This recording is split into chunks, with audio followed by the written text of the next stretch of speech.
Hello दोस्तों, कैसे हैं आप सभी। उम्मीद करता हूं आप सभी बहुत ही अच्छे होंगे। तो आज के इस वीडियो में हम पढ़ने वाले हैं जीव विज्ञान का बहुत ही इंपॉर्टेंट टॉपिक जो है भैया जीवाणु और बीजाणु से होने वाले रोग। तो इस वीडियो में हम एक ट्रिक के माध्यम से समझेंगे कि जीवाणु से कौन कौन से रोग होते हैं और बीजाणु से कौन कौन से रोग होते हैं, और एक ट्रिक के माध्यम से हम इसको याद भी करा देंगे। तो चलिए दोस्तों अपने टॉपिक को शुरू करते हैं। तो यहाँ पे हमने लिखा है भैया जीवाणु और यहाँ पे लिखा है हमने बीजाणु। अब हम इनके रोग के बारे में डिस्कस करेंगे। तो भैया एक ट्रिक है, और वो ट्रिक क्या है भैया, ट्रिक यही है, बहुत ही सिंपल ट्रिक है कि आप ऐसे याद रखेंगे, न्यू कोट में सीढ़ी पे। ठीक है, न्यू कोट में सीढ़ी पे मतलब एक नया कोट पहना गया है। अब पहनकर व्यक्ति कहाँ पे खड़ा है भैया, तो सीढ़ी पर खड़ा है। तो इसीलिए हमने कहा न्यू कोट में सीढ़ी पे। ठीक है, तो इससे आप याद रख सकते हैं कि न्यू कोट में सीढ़ी से आपको याद हो जाएगा। परंतु कैसे याद होगा तो वो भी हम समझते हैं। तो चलिए हम एक एक करके समझते हैं। पहला इसमें आता है न्यू। तो न्यू से आपको याद रखना है निमोनिया। निमोनिया का तो आपने नाम सुना ही होगा रोग का। तो भैया निमोनिया भी किससे भैया, जीवाणु से होने वाला रोग है। ठीक है, तो न्यू से आपको ये याद रखना है। दूसरा आता है भैया कोट। को से आपको याद रखना है कुष्ठ या एक कोट्स नामक एक वैज्ञानिक होता है। कुष्ठ या कोट्स नामक एक वैज्ञान क्या होता है, एक रोग होता है। तो इसे भी आपको याद रखना है। अब आते हैं भैया तीसरा। तो तीसरा आपको ये याद रखना है कि टॉ से। तो भैया याद रखना है टॉ से टेटनस। ठीक है, टेटनस का तो आपने नाम सुना ही होगा कि कोई भी अगर धातु आपके क्या होता है, किसी भी पैर और में क्या हो जाता है, लग जाता है या कांच से लग जाता है, तो भैया टेटनस होने की संभावनाएं रहती हैं बहुत ज़्यादा। इसलिए क्या करते हैं हम टेटनस के जाकर इंजेक्शन लगाते हैं, तो लगवा लेते हैं। ठीक है, तो आशा करते हैं आपको समझ में आ गया होगा। अब आते हैं भैया कि यहाँ पे में जो शब्द है इसको आप छोड़ देंगे, क्योंकि भैया ये सटीक के लिए बस बनाया गया है कि एक कंफर्टेबल लगे पढ़ने में। अब आता है सी से। तो भैया याद रखेंगे चौथा आता है सी से। तो सी से आपको याद रखना है सिफिलिस। सिफिलिस एक रोग का नाम है, ये भी याद रखना है। और आता है अगला पांचवा डी से। तो डी से याद रखना है डिप्थेरिया। डिप्थेरिया एक रोग का नाम है,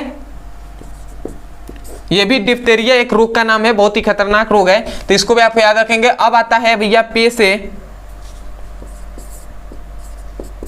तो इसको याद रखना है प्लेग। प्लेग भी एक क्या है, रोग का नाम है। तो इन सभी रोगों को निमोनिया है, दूसरा है कुष्ठ है, तीसरा है टेटनस, सिफिलिस है, डिप्थेरिया है, प्लेग है। ये सभी पांचों रोग के नाम है भैया 6, और इन 6 को आपको याद रखना है। न्यू से भैया निमोनिया, को से भैया कुष्ठ या कोट्स, और टे से भैया ट से क्या टेटनस। ठीक है, में छोड़ देना है। सी से सिफिलिस, डी से डिप्थेरिया, और पे से प्लेग। तो आशा करते हैं आपको याद हो जाएगा इस तरीके से। अब भैया बीजाणु का जो आप देख रहे हैं, हम बीजाणु का भैया होने वाला रोग। तो भैया मैं बता दूं बीजाणु से होने वाले रोग बहुत ही आप सभी का नाम सुने भी होंगे, इसलिए हमने इसका कोई भी ट्रिक नहीं बनाया गया, इसीलिए आपको लिखवा दिया जा रहा है एक एक करके। तो पहला होता है एड्स। एड्स का नाम आपने सुना होगा, तो ये पहला हो जाएगा। दूसरा हो जाएगा आपका चेचक। ठीक है, तीसरा आप रोग का नाम सुने होंगे जो है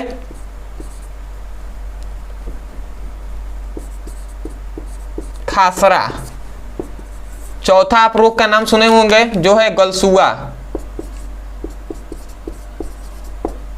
ठीक है, पांचवा आपने रोग का नाम सुना ही होगा जो है भैया पोलियो। और छठा आपने रोग का नाम सुना होगा जो है कैंसर।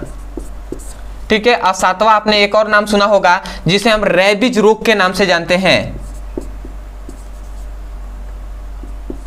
रेबीज रोग। तो ये सभी क्या है भैया, पहला है एड्स, दूसरा है भैया चेचक, तीसरा है खासरा, गलसुआ, पोलियो, कैंसर और रेबीज रोग। अब इन सभी का लगभग आपने बस एक ये जो गलसुआ या खासरा वाला शायद आपने नाम नहीं सुना होगा, नहीं तो इतने सबका तो आपने नाम मुख्यतः सुना ही होगा। ठीक है, तो आशा करते हैं कि आपको जीवाणु और बीजाणु से होने वाले रोग अच्छे से समझ में आ गए होंगे। ठीक है, और इन सभी को तो आपको नाम ऐसे भी याद कर सकते हैं। तो आशा करते हैं दोस्तों आपको समझ में आ गया होगा। और मैं यही बताऊंगा कि भैया सबसे पहले तो मैं यह बता दूं कि इस चैनल पे मेरा सबसे पहला वीडियो है, तो आशा करते हैं आप सपोर्ट करेंगे। और सपोर्ट करने के लिए एक ही कार्य कीजिएगा कि हो सके तो चैनल को सब्सक्राइब कर दीजिएगा, वीडियो को लाइक कर दीजिएगा और कमेंट सेक्शन में हमें जरूर बताइएगा कि आपको वीडियो कैसा लगा। अदरवाइज यदि किसी भी क्लास का कोई भी टॉपिक समझ में नहीं आता है तो केवल आपको उस टॉपिक का नाम लिखना है यूट्यूब पर। फिजिक्स और केमिस्ट्री में नहीं समझ में आता है तो केवल उसका टॉपिक का नाम लिखना है यूट्यूब पर और अंत में हमारे चैनल का नाम लिख दीजिए ब्रदर सर या पीबीसी ब्रदर सर, आपको वीडियो मिल जाएगा, वहां से भी जाकर आप अच्छे से पढ़ाई कर सकते हैं। अदरवाइज इस चैनल पर केवल फिजिक्स और केमिस्ट्री का भैया ट्रिक बढ़ाया जाएगा। ट्रिक जितने भी ट्रिक हैं फिजिक्स और केमिस्ट्री बायोलॉजी में उन सभी ट्रिक को इसमें पढ़ाया जाएगा। जितने भी इंपॉर्टेंस क्या है भैया, जो भी फॉर्मूले हैं उनको देखा जाएगा और बोर्ड एग्जाम की तैयारी के लिए सभी मोस्ट इंपॉर्टेंट क्वेश्चन को कराया जाएगा। ठीक है, तो इसलिए चैनल को सब्सक्राइब कर दीजिएगा। दूसरी बात, यदि किसी भी क्लास का फिजिक्स और केमिस्ट्री का चैप्टर वाइज सीक्वेंस में एक-एक करके वीडियो को पढ़ना है और सिलेबस को कंप्लीट करना है तो भैया आपके लिए एक नंबर यहाँ पे दिया जा रहा होगा, इस नंबर पे आप व्हाट्सएप करके लिंक को प्राप्त कर सकते हैं क्लास 9 से लेकर क्लास 12 तक के बीच का। तो चलिए दोस्तों, आज के लिए इतना ही, मिलते हैं अगले वीडियो में, तब तक के लिए धन्यवाद। जय हिंद, जय भारत।